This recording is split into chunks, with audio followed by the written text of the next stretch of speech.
Hello नमस्कार दोस्तों। एक नई नई शादी होती है और दूल्हे की उम्र लगभग 45 साल होती है और वो अपने जो है नई दुल्हन के पास जाता है। बड़ा एक्साइटमेंट रहता है, बड़ा खुश रहता है। अपनी दुल्हन के पास जाता है और सुहाग रात वाले दिन एक्साइटमेंट होकर उसके पास जाता है। जाने के बाद जो है उससे प्यार भरी बातें करने लगता है और उसके बाद जो है उससे जो है प्यार मोहब्बत करने लगता है। तभी दुल्हन कहती है, रुक जाओ, हम लोग अभी पूरी तरीके से एक दूसरे को जान नहीं पाए हैं, पहचान नहीं पाए हैं, समझ नहीं पाए हैं, तो तुम इतना ज्यादा उत्सुक मत बनो और एक दूसरे के बारे में पहले जान लेना चाहिए। तो वो कहता है कि मुझे कुछ नहीं जानना है, आप जो अब हम लोग जो है सोने का टाइम हो गया है और हम लोग जो है अब प्यार भरी बातें करेंगे बस। लेकिन वो कहती है कि अरे वो तो पूरी रात पड़ी है, लेकिन उसके लिए एक्साइटमेंट होने के लिए कम से कम ताकत होनी जरूरी है। और ये मैं जो तुम्हारे लिए दूध लाई हूँ ये बहुत ही ताकत और पौष्टिक वाला है, इसे आप पहले पी लो। तो इस बात पे दूल्हा बड़ा खुश हो जाता है और वो क्या करता है कि पूरा दूध पी जाता है। और पीने के बाद जैसे ही पीता है उसके दिमाग में अजीब सी बेचैनी होने शुरू हो जाती है। उसको समझ में नहीं आता है कि दूध पीते ही मुझे क्या हो गया, और वो एकदम से परेशान हो जाता है। परेशान हो जाके नीचे जो है धरती पे गिर जाता है और गिरने के बाद जो उसकी जो है वही मौत हो जाती है।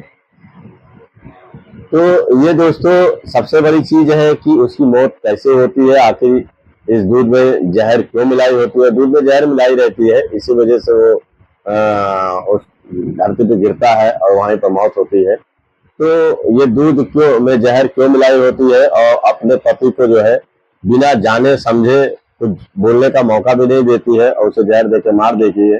तो ये दोस्तों आइए ये कहानी आपको विस्तार पूर्वक सुनाते हैं। तभी आपको कहानी समझ में आएगी कि आखिर नई नवेली दुल्हन जो पूरे सपने सुजोए होती है और वो भी अपनी सुहाग रात वाले दिन ऐसा कांड कर देती है। तो ये भी आप भी सोचने पे मजबूर हो जाएंगे कि ऐसी क्या इन समों में, अगर ऐसी बात थी तो या तो शादी नहीं करते, अगर कोई बात थी तो कुछ बताते, लेकिन कुछ कहने से पहले उसको जो है मौत के घाट उतार दिया, दूध में जहर देके उसे मार दिया। तो आखिर ये सब करने से, अपराध करने से क्या फायदा। आइए आपको पूरा विस्तार पूर्वक सुनाते हैं। कहानी अच्छी लगे तो लाइक शेयर कमेंट जरूर करिएगा और कहानी में लास्ट तक बने रहिएगा, आपको इससे बहुत बड़ी सीख भी मिलने वाली है। और कहानी में अगर नए हैं तो चैनल पे अगर हमारे नए हैं तो लाइक सब्सक्राइब जरूर कर दिएगा और हमारे चैनल में लास्ट तक बने रहिएगा। स्किप करके न देखिएगा, नहीं तो आपको कहानी समझ में नहीं आएगी, लगेगा कि क्या कहानी समझा रहे हैं, क्या बता रहे हैं। तो इस कहानी को पूरी सुनिएगा दोस्तों ये कहानी, ये जो घटना जो है 16 मई 2025 को आगरा के ताजमहल जहाँ है वहीं पे एक विराट कुमार श्रीवास्तव जी है जो जज होते हैं। वो रुबीना को जो है उम्र कैद को, एक लड़की जो दुल्हन होती है उसको जो है, उसका नाम रुबीना होता है, और उसको जो है उम्र कैद की सजा सुनाते हैं और 75,000 रुपए उन पर जुर्माना लगाते हैं। और जिससे रुबीना जब सुनती है तो वो सुन के जो है पागल हो जाती है, वो चिल्लाने लगती है, रोने लगती है, कहती है जज साहब मुझे इतनी बड़ी सजा मत दीजिए, मैंने जानबूझ के ये सब नहीं किया है, अनजाने में हो गया है और वो भी मैंने दूध में जहर नहीं मिलाया है। लेकिन वो पूरी तरीके से प्रूफ हो जाता है क्योंकि जो है मेडिकल रिपोर्ट से पता चल जाता है कि दूध में जहर था और जहर किसी और ने नहीं, रुबीना ने ही दिया था। लेकिन रुबीना रोने चिल्लाने लगती है कि मुझे जज साहब इतनी बड़ी सजा मत दीजिए। जज साहब कहते हैं कि अगर तुमने अपने पहले ही रात में अपने पति को जान से मारा है, उसमें जहर मिलाया है, अगर तुमको शादी नहीं करनी थी तो पहले बता देती। किसी को जान से मारने का क्या हक है, किसी का परिवार से एक मुखिया छीन लेना, किसी को बच्चे से बाप को जुदा कर देना, तुमने इतना बड़ा अपराध किया है कि जिसकी जितनी सजा दे उतनी कम है। और तुमको जो है जिंदगी भर जो उम्र कैद की सजा दी जाती है। और सबसे बड़ी चीज है, जितना भी पैसा तुम इसमें कमाओगी, वो जिंदगी भर जो कमाओगी वो 75,000 रुपए जो है उसी कोर्ट में तुमको पैसा जमा करना पड़ेगा। तो दोस्तों ये कहानी आपको पीछे पीछे 10 साल पहले की बात बताते हैं, जो कि पिछला इसका, तभी आपको समझ में आएगी कि आखिर ये जो है ये कहानी क्या है। ये दोस्तों 2016 में आगरे का एक जगदीशपुरा थाना होता है, वहां पे आवास विकास कॉलोनी होती है। वहीं का रहने वाला जो है निर्मल सिंह होता है, उसकी उम्र 45 साल होती है। उसका एक बेटा होता है जिसका नाम भारत होता है, उसकी उम्र 14 साल होती है। और वो परिवार जो है बहुत ही अच्छे से रह रहा होता है, खुशहाली रहती है। लेकिन इनकी पत्नी जो है उसकी मृत्यु हो जाती है 3 साल पहले। तो ये अकेले रहते हैं, तन्हाई में रहते हैं, उसकी याद बहुत आती है। लेकिन बच्चे के साथ बच्चों को कमी महसूस नहीं होने देते उसकी माँ को। लेकिन जो है उसको पहनाना, खिलाना पिलाना, नहलाना धुलाना सारा काम इन्हीं तरह पड़ता है। तब ये कहीं ड्यूटी जाते हैं। ये सोचते हैं कि कई अगर इसको नई माँ मिल जाती तो कितना अच्छा हो जाता, कम से कम घर का गृहस्थी वो संभालती, मैं बाहर का देखता। अब क्योंकि अभी इतनी उम्र अब मेरी हो ही रही है, 45 साल ही है मेरी उम्र है। वो इधर उधर बात चलाते हैं लेकिन बात उनकी तय नहीं हो पाती है। लोग ऐसे ही कहते हैं, बात इतनी अच्छी बन नहीं पाती है। लेकिन ये इनके दिमाग में आया कि शादी.com एक वेबसाइट होता है, शादी.com, जीवन साथी.com, ऐसे ही कई वेबसाइटें शादी वाली होती है। तो ये सब पे अपना जो है अकाउंट बना के डाल दिए रहते हैं। तो लोग इन पे फोन करते हैं और ये फोन पे बातें भी किया करते हैं। तो लड़की इनको समझ में नहीं आती है। लेकिन एक दिन क्या होता है कि इनको एक लड़की फोन करती है जिसका नाम रुबीना होता है, और वो उत्तराखंड की रहने वाले होती है। तो जो रुबीना जो होती है उत्तराखंड के ऊधम सिंह जिले के एक गांव बेला गांव होता है, वहीं की रहने वाली होती है। तो वो उसकी उम्र 25 साल होती है। उससे शादी.com से बात होती है। तो बात इन दोनों में ज्यादा एक दूसरे को पसंद करने लगते हैं।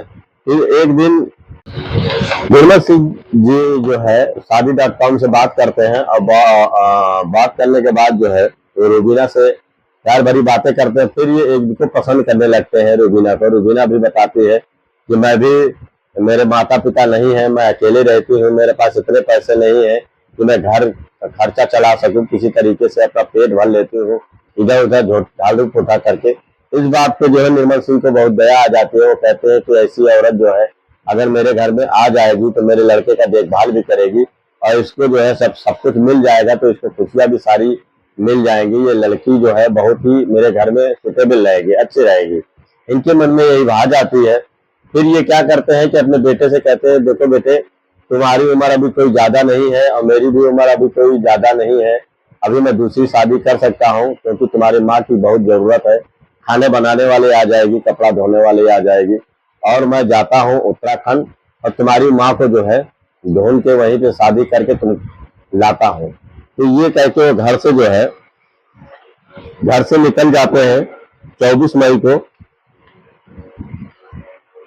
24 मई को निकल जाते हैं घर से, और घर से निकलने के बाद वह जाते हैं उत्तराखंड में। और उस लड़की कहती है, रुबीना कहती है कि देखो मेरे पास कोई न जेवर है न कपड़ा है। तो ये क्या कहते हैं ठीक है, वो पैसा मैं दे दूंगा। और एक कम से कम नहीं तो 1,20,000 रुपया जो है रुबीना को देते हैं, और कहते हैं कि ठीक है अपना कपड़ा खरीद लो। और वो कहती है कि देखिए मेरे पास खर्चे का कोई भी पैसा नहीं है, जितना दान दहेज है न कुछ है, मैं केवल अकेली हूँ, आप मुझे ऐसे ही स्वीकार करिए तब तो ठीक है। तो वो कहते हैं मुझे तुमसे कुछ नहीं लेना देना है, बस मैं ये जानता हूँ कि मेरे बेटे को तुम सुख से रखोगी और मुझे सुख से रखोगी, और घर का खर्चा तुम सही से चला लोगे क्योंकि तुमने गरीबी देखी है।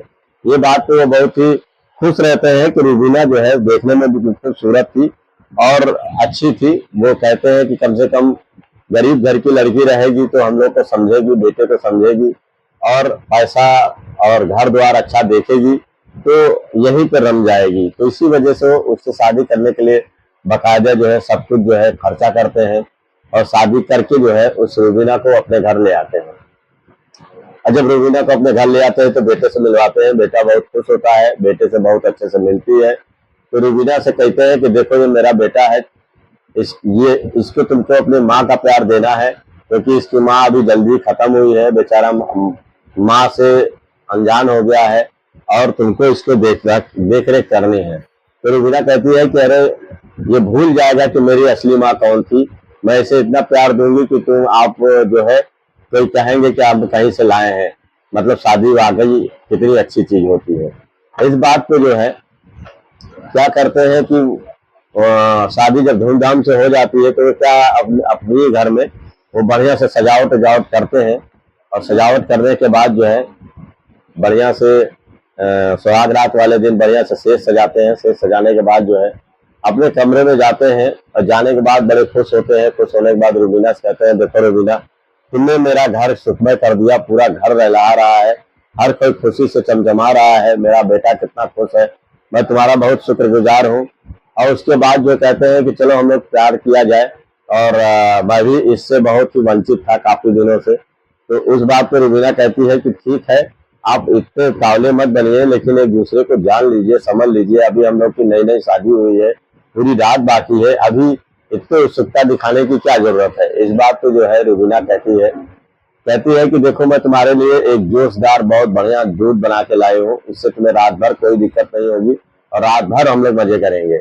इस बात पे निर्मल सिंह बहुत खुश हो जाते हैं और वो क्या करते हैं, उस दूध को पी लेते हैं। और जब पी लेते हैं, पीने के बाद उनका सर चकराने लगता है, एकदम से उनको समझ में नहीं आता है कि दूध पीते उसे क्या हो गया। और फिर वो एकदम से धाम से जमीन पे गिर जाते हैं और गिरने के बाद उनको जो है एकदम से सदमा आ जाता है और कि मुझे हो क्या गया। उसके और वहीं पे तुरंत मौत हो जाती है। घर वाले सब दौड़ के आते हैं। बेटा सुबह आता है, दरवाजा खटखटाता है, पापा पापा, लेकिन कोई दरवाजा नहीं खोलता। तब वो चिल्लाने लगता है कि आखिर इतनी देर तक जो है दरवाजा क्यों नहीं खोल रहा है, क्या बात है। बाद में जब जो है ये रूबीना दरवाजा खोलती है, खोलने के बाद जो है सब कोई जो है हॉस्पिटल उसको लेके जाते हैं। और जब हॉस्पिटल में पहुंचते हैं तो डॉक्टर देख के जो है तुरंत कह देता है कि ये तो इनकी डेथ हो चुकी है और अब कुछ नहीं हो सकता। फिर वो लोग वापस लेके चले आते हैं, लेकिन शक के बुनियाद पे जो है वहां पे जो है तुरंत मेडिकल रिपोर्ट कराई जाती है कि इनका जो है पोस्टमार्टम होना चाहिए। पोस्टमार्टम होने के लिए सब भेज दिया जाता है सैंपल। तो बाद में पता चलता है कि दूध में जहर होता है। जहर होता है। उधर रूबीना क्या करती है कि सब इनका ऐना गहना जितना था, सब बक्से में जितना रखा था लेके फरार हो जाती है, अपने घर चली जाती है। तो फिर बाद में गांव वाले जो आसपास के लोग होते हैं, वो उनको शक होता है कि आखिर पति के मरते ही ये दूसरे दिन पता नहीं कैसे यहाँ से गायब हो गई, कहाँ चली गई, क्या हुआ। तो जब उनको शक होता है तो पुलिस वालों को जब फोन करते हैं तो पुलिस जो है जो जगदीशपुरा थाने की जो पुलिस होती है वो आती है और आने के बाद तफ्तीश करती है। फिर फोन डिटेल कॉल से पता करती है तो रूबीना जो है बस फोन स्विच ऑफ होता है। तो बाद में ये लोग पता लगाते हैं कि आखिर रूबीना किस तरीके की लड़की है। तो उन्हें पता चलता है कि वो शादीशुदा है और शादीशुदा होने के बाद जो है वो कई शादियां और भी कर ली है। तो ज्यादातर उसका काम ऐसा ही होता है, वो नए भोले भाले जो उम्र दराज आदमी होते हैं उनसे शादी करती है। शादी करने के बाद एक दो दिन बाद कोई ना कोई तरीके से रास्ते से हटा देती है और उनका पैसा लूटकर, उनका जो है जेवर लूटकर, उनका सब ये एक दो तीन फरार हो जाती है। तो यही समझकर उसने निर्मल सिंह के भी हथकंडा अपनाया कि इनको भी यहाँ रास्ते से हटा देंगे और सारी संपत्ति अपने नाम कर लेंगे और जेवर वेवर सब लेके चले जाएंगे। तो इस तरीके से दोस्तों जब बाद में जब पुलिस को जब पता चलता है कि ये तो एक नंबर की लुटेरी है, तुरंत जाके आनंद फानंद पुलिस जो है आसपास पता लगाती है और यहाँ पहुंचती है। तो रूबीना जो है रूबीना को पकड़ लेती है। पकड़ने के बाद इन्हें लेके आती है अपने थाने में और इनसे पूछताछ करती है कि आखिर तुमने किस मंसूबे से इतनी बड़ी चाल चली है और अगले निर्मल सिंह को जो है तुमने दूध में जहर डाल के मार दिया है। तो पहले तो कुछ नहीं बोलती है, रोती है, चिल्लाती है, मैं अपने पति को क्यों मारूंगी, ऐसा क्यों, मैंने नहीं किया है। लेकिन पुलिस जब ज्यादा सख्ती करती है तब वो बता देती है कि मैं इनसे प्यार नहीं करती थी, मैंने सिर्फ इनको लूटने के लिए, मैं आज ये चौथी शादी थी, मैं जब भी शादी करती थी तो प्रेम भाव से करती थी और उसके बाद जो है 2-3 दिन उसके साथ रहती थी और इतना उम्र दराज आदमी से करती थी क्योंकि उम्र अभी मेरी ज्यादा नहीं है, 25 ही साल है और मैं हमेशा 45 साल 50 साल के आदमी को अपना शिकार बनाती थी। तो उसमें जो है निर्मल जी भी फंस गए। मैं इनसे प्यार नहीं करती थी, लेकिन मैंने सोचा कि इनको एक दिन में प्यार तमाम कर देंगे, लोग जान भी नहीं पाएंगे और पैसा लेके चंपत हो जाएंगे। तो ये मैंने सोच रखा था। इस बात पे जो है इनको जो है पुलिस जो है इनको हिरासत में लेकर कोर्ट पहुंचा देती है, जहाँ का आगरा का कोर्ट होता है, जहाँ इनको जो है सजाएं उम्र कैद की सजा देती है और इन्हें 75,000 जुर्माने के तौर पे इनको पैसा देना इनको जो जज साहब जो है रुबीना को जो है उम्र कैद की सजा सुनाते हैं और जुर्माने के तौर पे 75,000 रुपया जुर्माना इन पे लगाते हैं कि पूरी ताउम्र ये वहाँ पे काम करेगी और जो पैसा इकट्ठा होगा उससे 75,000 उसकी फीस भरेगी, उसकी जो फीस भरेगी। और वहीं पे ये रुबीना रोती है, चिल्लाती है, गिड़गिड़ाती है कि मुझे छोड़ दीजिए, गलती हो गई, लेकिन उसकी सजा यही थी। लेकिन दोस्तों आप लोग क्या बताना चाहेंगे कि आखिर इसकी सजा उम्र कैद थी या कि और भी कुछ होनी चाहिए थी, ऐसे छोड़ देना चाहिए था या ऐसी औरत को क्या करना चाहिए? आप लोग जैसा हो कमेंट करके जरूर बताइएगा और हमारे चैनल पर नया हो तो सब्सक्राइब जरूर कर दीजिएगा दोस्तों। इसी तरीके से कहानी आप लोग को नई नई सुनाता रहूंगा। ये कहानी बहुत ही सच्ची घटना पर आधारित थी। ये कहानी सुनाने का मकसद हमें आपके दिल को ठेस पहुंचाना नहीं था, बल्कि आपको जागरूक करना था कि ऐसे ऐसे लोग होते हैं। जीवन अगर वो बढ़िया से शादी कर लेती तो पूरी जिंदगी सुख में बिताती, लेकिन कुछ लोग की आदत होती है कि इस तरीके से घटनाएं कर देते हैं। उसे मार के उनको क्या मिला, बाकी जिंदगी भर जेल सड़ेंगी और वो भी जो है एक बच्चे को अनाथ कर दिया। ऐसी औरत को क्या करना चाहिए आप लोग कमेंट करके जरूर बताइएगा दोस्तों। नमस्कार, धन्यवाद।